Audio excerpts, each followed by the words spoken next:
Margaret Parker moved swiftly through the grand office building, her cleaning cart rolling beside her. Dressed in a simple uniform, she wiped down desks, emptied trash bins, and mopped the marble floors with practiced ease. The employees barely noticed her, except when they made careless messes, leaving coffee cups on tables or dropping papers near the bins without bothering to pick them up.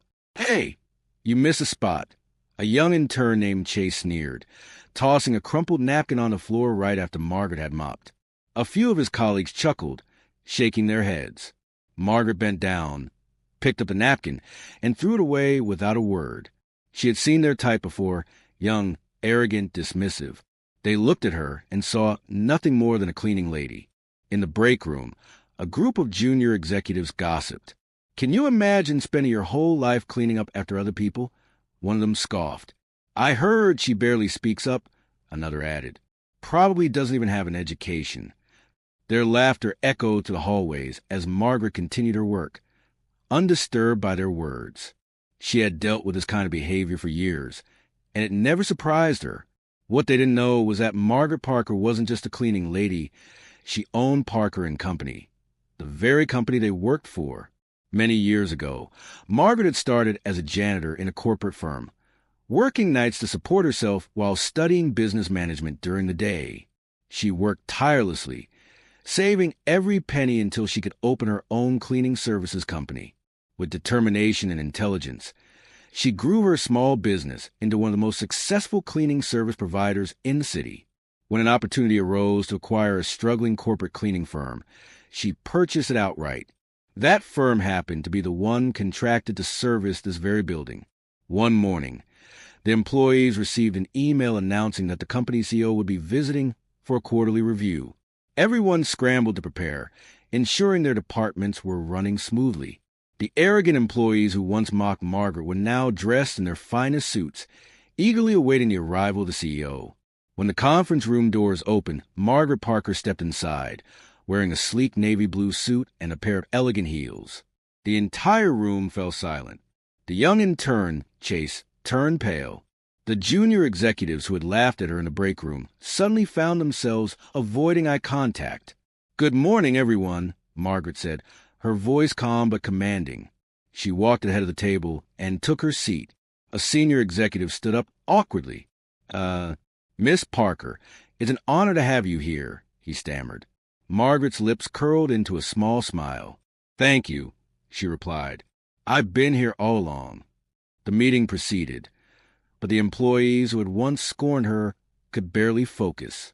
They realized, too late, the importance of treating everyone with respect. Margaret never called them out for their past behavior, but her mere presence was enough to teach them a lesson they would never forget. After the meeting, the employees lingered in the conference room, exchanging nervous glances.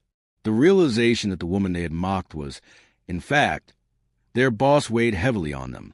Chase, the intern, swallowed hard, his mind replaying the moments he had tossed a napkin at her feet, thinking she was just another invisible worker. Margaret stood up, straightening her blazer. "Before I leave, I want to address something important," she said, her voice calm yet firm. "I've spent years building this company, not just as a business, but as a place where people are treated with dignity, regardless of their role." The room remained silent. Even the most senior executives looked down at their hands, ashamed. "You see, I started my journey cleaning offices, just like the janitorial staff you see every day," she continued, "and I have never forgotten what it feels like to be overlooked, dismissed, or treated as less than." She paused, scanning the room. Respect is not reserved for titles or wealth. It is something we should extend to everyone, no matter their job. Chase shifted uncomfortably in his seat, his face flushed. The junior executives who had laughed in the break room suddenly wished they could disappear. Margaret turned to the head of human resources. "Starting today, I want new training programs implemented, ones that emphasize workplace respect, regardless of position." The HR director nodded quickly. "Of course, Miss Parker. I'll get started immediately." Margaret walked toward the door, pausing briefly. "I believe in second chances," she said, "but I also believe in accountability. Think about how you treat the people around you." With that, She exited, leaving behind a conference room filled with humbled employees. As Margaret made her way to the lobby, a woman in a cleaner's uniform passed by, pushing a cart identical to the one Margaret had used. The woman gave her a small, knowing smile. Margaret returned it. The difference between them? Margaret had climbed to the top, but she would never forget where she started. As Margaret stepped into the elevator, she exhaled softly, reflecting on the moment. She had worked for years to build Parker and Company, and despite all her success, moments like these still reminded her why she had fought so hard. When the elevator doors opened to the lobby, a young woman in a cleaning uniform rushed forward to hold the door open. "Good afternoon, ma'am," she said respectfully. Margaret smiled warmly. "What's your name?" The woman hesitated for a moment, clearly surprised to be addressed so directly. Lisa, ma'am. Lisa Reynolds." Margaret nodded. "Lisa, how long have you been working here?" "Almost 6 months," Lisa replied, shifting nervously. I know I'm just on the cleaning staff, but I work hard, I promise." Margaret's smile never wavered. "You're not just anything, Lisa. Every role in this company matters. Do you enjoy working here?" Lisa nodded quickly. "Yes, ma'am, I do. But, She hesitated. "Sometimes the office staff, well, they don't always treat us very well." Margaret's jaw tightened slightly, but she wasn't surprised. She had lived that experience herself. "Thank you for telling me, Lisa. If you ever need anything, my office is always open." Lisa's eyes widened. "Your office?" Margaret chuckled. "Yes, I own Parker and Company." Lisa's jaw nearly dropped, and she looked around as if making sure no one else had heard. "Wait, you're the CEO." "That's right," Margaret said. "And I want to make sure that every single person who works in my company is treated with dignity. If anyone makes you feel otherwise, let me know." Lisa's face lit up, a mixture of shock and gratitude. I will, ma'am. Thank you." Margaret gave her a reassuring nod before heading out the building's front doors. The city air greeted her, crisp and cool, but she didn't rush to her car. Instead, she stood for a moment, watching people around her, some hurrying past without a glance, others deep in conversation. She thought about Chase and the junior executives. She knew that some of them would change after today, genuinely realizing their mistake. Others might only act differently out of fear. Either way, they had learned an important lesson. Margaret had spent years fighting to be seen, to be heard, and to be respected. Now, she had the power to ensure that no one in her company ever felt invisible again. With a satisfied smile, she walked toward her waiting car, ready to take on whatever came next. A few days later, Margaret returned to the office, not as a cleaning lady, but in her full capacity as CEO. This time, there were no dismissive glances or mocking whispers. Instead, every employee who had once ignored her now greeted her with a nervous smile or a polite nod. Chase, the young intern, seemed particularly affected. He approached her near the break room, shifting awkwardly. "Miss Parker, can I speak with you for a moment?" Margaret raised an eyebrow but nodded. "Of course, Chase. What's on your mind?" He swallowed hard, clearly uncomfortable. "I just wanted to apologize for the way I treated you before. I was ignorant and rude, and I feel terrible about it."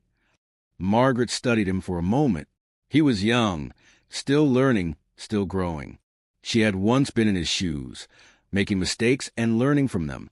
"I appreciate that, Chase," she said, her voice firm but not unkind. "But an apology only means something if it leads to real change. How will you do better?" He nodded quickly. I've already started. I've been making sure to acknowledge and respect everyone I interact with, no matter their role. I even apologize to the cleaning staff." Margaret's lips curved into a small smile. "Good. Keep it up. Your career will be shaped just as much by how you treat people as by the work you do." Chase exhaled in relief, nodding. "Thank you, Miss Parker. I won't forget this lesson." As he walked away, Margaret glanced into the break room and saw Lisa, the cleaner she had spoken with earlier. Lisa gave her a small wave, her posture more confident than before. Margaret knew she had made an impact, not just in the way the employees saw her, but in the way they saw every worker in the building. Change didn't happen overnight, but it started with moments like these. She straightened her blazer and continued toward her office, knowing that today and every day after, she would keep building a company where respect was not just expected, but ingrained in its very foundation. A month had passed since Margaret's revelation, and the atmosphere in the office had shifted noticeably. Employees who once ignored the cleaning staff now greeted them with smiles and respectful nods. The junior executives who had laughed at Margaret had become more mindful of their words, careful not to belittle anyone. Even Chase, the intern, had transformed. He was seen assisting the janitors when they struggled with a heavy cart and making sure his workspace was always tidy. One afternoon, Lisa nervously knocked on Margaret's office door. "Come in," Margaret called. Lisa stepped inside, clutching a small notepad. I hope I'm not disturbing you, ma'am." Margaret gestured for her to sit. "Not at all, Lisa. What's on your mind?" Lisa hesitated for a moment, then took a deep breath. "I wanted to thank you. Ever since that day, things have been different. People actually see us now." And she paused, looking down at her notepad. "I've been taking business courses at night. I was inspired by your story, and I want to start my own business someday, too." Margaret's face lit up with genuine pride. "Lisa, that's incredible. What kind of business are you thinking of?" Lisa swallowed her nervousness and straightened her posture. "A small cleaning service at first. I want to provide jobs to people who need a second chance, like single parents and former convicts trying to turn their lives around." Margaret nodded thoughtfully. "That's a beautiful vision, and I want to help you make it happen." Lisa's eyes widened. "Really? Really?" Margaret confirmed. "I started with nothing, just like you. If you're serious about this, I can mentor you, help you create a business plan, connect you with resources, and when you're ready, maybe even give you your first contract." Tears welled up in Lisa's eyes. I don't know what to say. "Thank you, Miss Parker. This means the world to me." Margaret reached across the desk and squeezed Lisa's hand. "Just promise me one thing," she said with a warm smile. "Anything," Lisa whispered. "When you make it, don't forget where you started. Lift others up the way I'm helping you now." Lisa nodded, her heart swelling with determination. "I promise." Margaret leaned back in her chair, watching Lisa leave with newfound confidence. This was a real reward, not the money, not the power, but the ability to change lives. As she looked out over the city skyline, she knew her journey was far from over. There were more lessons to teach, more lives to uplift, and more barriers to break. And Margaret Parker, once the overlooked cleaning lady, was ready for all of it. Months passed, and Lisa poured herself into learning everything she could about business. Margaret kept her promise, mentoring her personally, guiding her through the intricacies of budgeting, client relations, and operational management. Lisa, once a shy cleaner who barely spoke up, was now filled with determination and confidence. One evening, after the office had quieted down, Margaret was reviewing some contract in her office when she heard a soft knock at the door. "Come in," she said, looking up. Lisa stepped inside, holding a neatly bound folder. "Miss Parker, I finally did it." Margaret raised an eyebrow and took the folder from Lisa's hands. As she flipped through the pages, she realized what she was holding, a complete business proposal for Lisa's cleaning company. "This is impressive, Lisa," Margaret said, genuinely proud. "You've thought of everything, pricing, staffing, even expansion plan." Lisa nodded eagerly. "I followed everything you taught me. I already have a few clients lined up, but I wanted to ask if Parker and Company could be my first big contract." Margaret's lips curved into a knowing smile. "You remind me so much of myself when I first started," she said, closing the folder. "And just like someone once took a chance on me, I'm going to take a chance on you." Lisa gasped. "You mean?" Margaret extended her hand. "Welcome to your first corporate partnership, Lisa." Tears welled up in Lisa's eyes as she shook Margaret's hand. "Thank you. I promise I won't let you down." "You won't," Margaret assured her. "I've seen your work ethic, your passion. You're to do great things." The next few months were a whirlwind. Lisa officially launched her company, Second Chances Cleaning Services, and her contract with Parker and Company gave her the credibility to gain even more clients. Margaret personally introduced her to key business connections, ensuring her success. One day, while Margaret was walking through the office, she spotted Chase chatting with Lisa near the break room. They were discussing marketing strategies, and Chase, now a full-time employee at Parker & Company, was offering tips he had learned. Margaret smiled to herself. Chase had grown, Lisa had risen, and the culture of her company had truly changed. As she walked past the janitorial staff, she made sure to stop and greet each of them by name. She never wanted them to feel invisible. Margaret Parker had come full circle, from the cleaning lady to the CEO, from the one overlooked to the one who lifted others up, and she knew that as long as she had the power to create opportunities, she would use it to change lives. Because real success wasn't just about making it to the top. It was about reaching back and bringing others with you. A year had passed since Lisa launched Second Chances Cleaning Services, and her company was thriving. She had hired a small but dedicated team, many of whom were people looking for a fresh start. Single parents, former inmates trying to rebuild their lives, and those who had been overlooked for too long. Margaret kept a close eye on Lisa's progress, offering guidance when needed but allowing her to carve her own path. It was inspiring to see Lisa transform from a nervous employee into a confident business owner. One afternoon, Parker & Company was hosting a corporate event, a quarterly networking luncheon where industry leaders, partners, and executives gathered. Lisa had been invited as a guest, but she was also responsible for overseeing the cleaning staff at the event. She arrived dressed professionally, in a tailored blazer and slacks, her employees moving efficiently through the venue. As she checked the final details, she overheard a conversation near the buffet table. "Isn't that the cleaning lady from last year?" One executive whispered to another, pointing at Lisa. The other man chuckled. "Yeah, I remember her. I guess she's still at it. Some people just don't aim higher." Lisa heard them but didn't flinch. She had worked too hard to let small minds shake her confidence. Before she could respond, a familiar voice spoke up. "Lisa Reynolds isn't just overseeing the cleaning today," Margaret said, stepping into the conversation. "She owns the company providing the service." The two executives turned pale as Margaret continued, her tone polite but firm. In fact, Parker & Company was her first corporate client, and since then, her business has grown exponentially. She's built something that not only provides quality service, but also gives people a second chance at life. Lisa stepped forward, extending her hand with a poised smile. "Nice to meet you both. If your companies ever need cleaning services, I'd be happy to discuss a contract." The men quickly shook her hand, stammering apologies, but Lisa had already moved on. She turned to Margaret, her eyes shining with gratitude. "Thank you," she whispered. Margaret smiled. "You didn't need me to defend you. You've built something incredible, Lisa. And today, you prove that you belong in these rooms." Lisa took a deep breath, realizing how far she had come. She no longer needed to prove her worth. Her success spoke for itself. As the event continued, Margaret looked around the room, proud of the culture she had built at Parker & Company. Respect, dignity, and second chances were no longer just words. They were the foundation of everything she had worked for. And as she watched Lisa confidently network with potential clients, Margaret knew that her legacy wouldn't just be measured by her own success, but by the success of those she had lifted along the way. To a few months later, Margaret sat in her office, reviewing reports when an unexpected email popped up in her inbox. The subject line read, "Thank you for changing my life."